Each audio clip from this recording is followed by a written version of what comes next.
san qulqulleeffachuun danda'anii isiin hubannoon qabdu isii dhiisa. Hubannoon qabdu fayyaalummaa ofii ol baatee dubbataa jirti. Baba sanii miti sanbichaayyoo osoo hin taane namni wayii asirraa jechuudha fooloo na godhatee yeroo hunda mana kee keessa seenaa sagaleen na bira jirti. Kan nama sanii jechuudha garuu akka waan namni mucayyoon sun qofti waa haa taatu mee akkas haa taatu maal jedhanii sagalee hedduu waraabame sagaleen hedduun na bira. Laakiin ammoo ilma namaa ka ufii dhibame dhaqii ilaali jedhanii lakkoofsa keessan sheer godheefi ture. Yoo namni sun isin hin dubbisin sagalee saniif lakkoofsa san sheer isinii godha waan ragaa jechuudha. Naan godhin ila ansii maa dhagaye waa hedduu natti fidan deema achuma deebisaa jedhaanii ture. Fakkeenyaaf mataa jedha namni ila amma sanii mitkamiyattiin tun ufii dhibamtee dhibee irraa siffidanii hanga jedhan ammoo waliin yaalteellee haga ilmi namaa bira dhaabbatullee bira dhaabbatte akira jedhee bar ilmi namaa waan maqaa namaan balleessu hin dhabu. Mabboontu eenyu na dhagaye mucayyoon tun waa taatee biyya kana keessa waa taatee baabaa Nuuraddiin irraa gadi hin buunu kaleen isii maaliin isii qoratamuu qabaa biyya kana keessaa bahuun qabdu mucattiin tuni sagaleen na bira jira annama san awwaarradee dhiifama gaafachiisee ofirraa oofe sitti maan nama takka waan waa'ee namaa natti hin fidina waa'ee namaa natti fiddan taanan an isin salphisa eenyus haa ta'u eenyulee hin fidina natti ni mina abbaa fe'ee haa ta'u waan fedhan haasan yoo dhuguma dhiirummaas qabaatan gastii anin banaa yoo barbaadan mana isaanii bananii na waamanii. Waan barbaadan naa gaafatan. Baba ayyala jira bar haadha geeffatu asala jira nama asala jiru. Amma ayyala jira waan. Aseen famaarree seenee haa dubbatu. Hin chiggiraalle maan rakkoo qaba. Seenee dubbachuu mirga qaba. Wal xiqqeessuu fi fakkeenyaaf mucayyoo tana bira dhaabbadhee yaaluu irratti shoora guddaa yoo taphadhe dhugumaan dhugatti onni irraa yoo yaale yoo duute maan rakkoo qaba. Namni ani du'uu danda'a. Halkan kana du'ee buluu danda'a. Yoo du'e yoo tarabbii natti dhufte eenyu waa godhuu dandeetta ragaan mana yaalaa qulqulleessee gadi baasa waan ta'eef haraam waan hin taane walirratti hin dubbanne ani sa'aa tana yoo du'e ka bulu taate namni mana kana keessa jiru ittiin gaafatamu ijoolleen rakkatanii mana kiyya jiran kun mana kanatti yoo kawaataan taate namni harkaan hin dhayin summii ho'ii nyaachisin malee rabbiif jecha walitti qabde rabbiin dhukkuba buusee dawaa jala buusaa jechuudha jiran. Rabbiin dhukkuba hin buusa dawallee wajjin buusa. Rakkoo tokko hin qabu. Ani ijoollee natti dhuftu tana riiskii rabbii fudhadheeti malee riiskii mataa kiyyaatiin miti. Rabbiin mana kanatti waan godhin namni osoo deemu du'ee kufee du'aan jiru osoo rafee bakka rafetti hafaan jiru firoottan keessan keessa ka bakka rafetti hafeen jiru bishaan kana dhugee ka bakka jirutti hafeen jiru rakkoo hin qabu waan akkasii dhiisa. Ifi mucayyoon tun osoo waa taate isa akkana godhe osoo jedhani mana yaalaatitti yaalamaa turte manni yaalaa ragaa hin kenna. Sana booda immoo maal dhukkubsachaa turte akkamitti yaalamaa turte dhibeen isii maal ture baabanne kalee keessaa fudhateetiin mallaqatti gurgurata. Waan hin fakkaanne.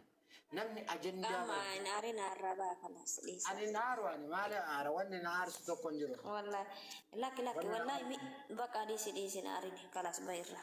Ammallee Nuuraddiin muriitii uummata fuulduratti gadi baastee akkuma gaafa uummata fuulduratti baastee mucayyoo kana gargaachistee mana yaala qaqqabsiistee du'a jalaa baraartetti har'allee uummatni kuni waan inni ittiin nama soqu hin dhabamu waan ta'eef uummata fuulduratti gadi baasiti gaafa biyyatti galtus sanallee atuun beektasi gorsuufi miti. Anummata kana yoo baqatan malee yoo itti siqanii gargaaranillee rakkoodha dhugaa rabbii. Akka itti nama gargaaranillee wal dhorkaa jirra dhugaa rabbii. Nama rakkataa meeqa jira mucayyoon kun surumaa iddilanyaadha iddilii baay'ee argatte.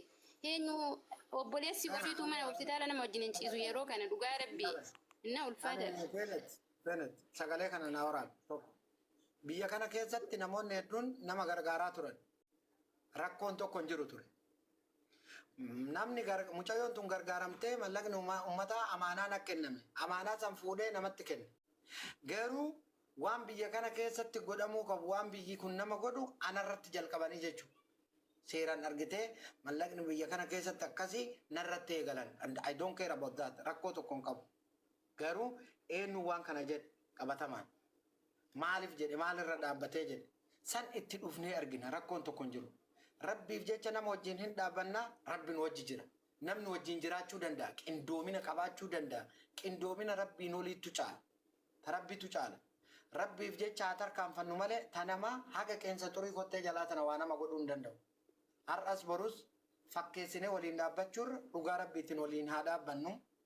Hanga xumura biyya kana keessa jirru guyyaa 10 jiraanne guyyaa 5 jiraanne waliin haa jiraannu. Dhugaa lafarra jiru yoo goone ifaa fi bilisatti gadi baanee haa goonu faayidaa dhuunfaa tantarrasnee deebuu haa dhiifnu. Finish. Ani kan isiniin jedhu biyya kana keessatti rakkoon jira, rakkoon jajjabaan jira. Rakkoon osoo dubbatanii finne sa'aatii 24 irraa kaasanii kan salacha'amne jira. Garuu ati gaafa dubbattu yoo nama sirraa dubbatu nama si waliin dubbatu hin qabaatin yoo faayidaa dhuunfarra tantarrattee yoo wajjin hin deemin never ever support godhamus hin dandeessu. Rakkoon jiru ifaa fi bilisatti qola irraa kaasanii haasa'uun barbaachisummaa qaba. Wanni hundi guyyaa eeggata. Mataa kiyya kana keessa waan jiru namni harkaa fudhachuu hin danda'u. Sinii galee waan biyya kana keessatti godhamu dhugaa rabbii dubbachuuf ajandaadhaan osoo tartiiban qabannee akka saba tokkotti gadi baanee hubannoo kan walii kenninu taate tokko osoo taane osoo qindoomina qabaanne rakkoon qabu. Rakkoon tokko siin jira jedhee hin jiraata jedhee yaadu. Garuu qulqullummaa fi iftoominni hin jiru. Namuu akka waloo waliinitti, akka gandaatti, akka maalitti, akka hiriyyatti qindaa'ee toorchisi godhuuf si cabsuuf faayidaa dhuunfaa qofaaf deema. Finish. Hin dubbanna taanaan baay'ee dubbachuu dandeenya. Garuu waa qabataa deemutu barbaachisaa. Even gaafa kana dubbadhu walaa arginu, walaa hubannu, wal qubaa qabaannu, wal cabsuurra waliin haa dhaabbannu. Jira bar namni gurguddaan biyya kana keessa jira bar ijoolleen silaa osoo dubbatanii namoota waa'ee namaa dharaan dubbatan kana cabsuu danda'an hedduu jira bar. Maal dhugaa walitti himuun ni danda'ama bar. Kanaaf haga danda'amaa ta'een guyyaa boruu wal geennee bilbilaan keessoodhaan namoota silaa bilbilamuu qabu hin bilbila yoo rabbi laaffiseef wal arginee gadaa reesturaantitti jechuudha. Ibi namoonni achittis argaman hedduun jiraachuu malu. Mucayyoolee itti bilbilanii waan harkatti itti kenname qulqulleeffachuu danda'anii anis resiitii of harkaa qabu isaaniif geessee qulqulleeffachuu danda'anii dhuma irratti immootu akka isiniifis ifa ta'u ol baaneen dubbanna. Rabbiin obboleettii teenya nagaa anaa galchuu rakkoon addaa hanga ani beekutti hanga har'aatti hin jira jedhee yaadu yoo jiraates immoo waliin furuu dandeenya jechuu barbaadeeti. Gaafilee na duuba gaafattan osoo narratti dhuftanii na gaafattaniif baay'ee natti tola. Guddaa galatoomaa isiniin jechuu barbaada. Baay'ee waliin turre. Kana caalaa amma yoo bushaa taate malee homaan qabu fayyaa naa ta'a nagaa naa ta'a isiniin jechuu barbaada.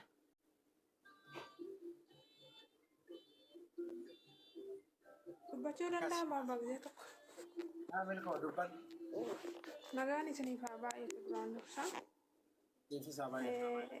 Ani yaada keessan amma seenee dhaggeeffadhee waa'ee mucattii dhukkubsattee irratti waa'ee kalee waa'ee ijaa warra jedhan isin rabbiif jecha nama gargaartu sammuu keessaniin deemtu haga ammaa kanas hin hubadhe warroota keessan dhufanii too akka nama ganaa rakkachuu dandeenya hin beekamu rakkoon harka rabbiiti waan ta'eef jechuudha.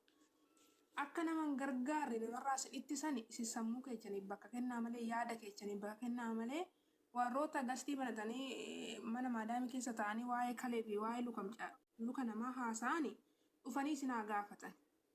Namoonni kun immoo akkasin naman gargaarre namarraa akkasin ittisanii isin ofii keessaniif bakka kennaa sammuu keessaniin deemtu malee odeeffannoo namaa fudhattanii jibbaallee of keessa hin godhina waan akkasii isiniin jechuu barbaada. Namni qabatamaadhaan intala sana bakka bu'e isinitti haa dhufu seeranii biyya seeraa keessa jirtu waan ta'eef jechuudha. Waan akkasii isiniin jedha waan gaariirra jirtu guddaa galatoomadhaan oomiyyuu isiniin kabajaa isiniin jechuu barbaadatan. Galatoom. Amma gara xumuraatti adeemnu boruu egaa waan kana qulqulleeffannee booda mucattillee rabbi nagaa nu haa galchu.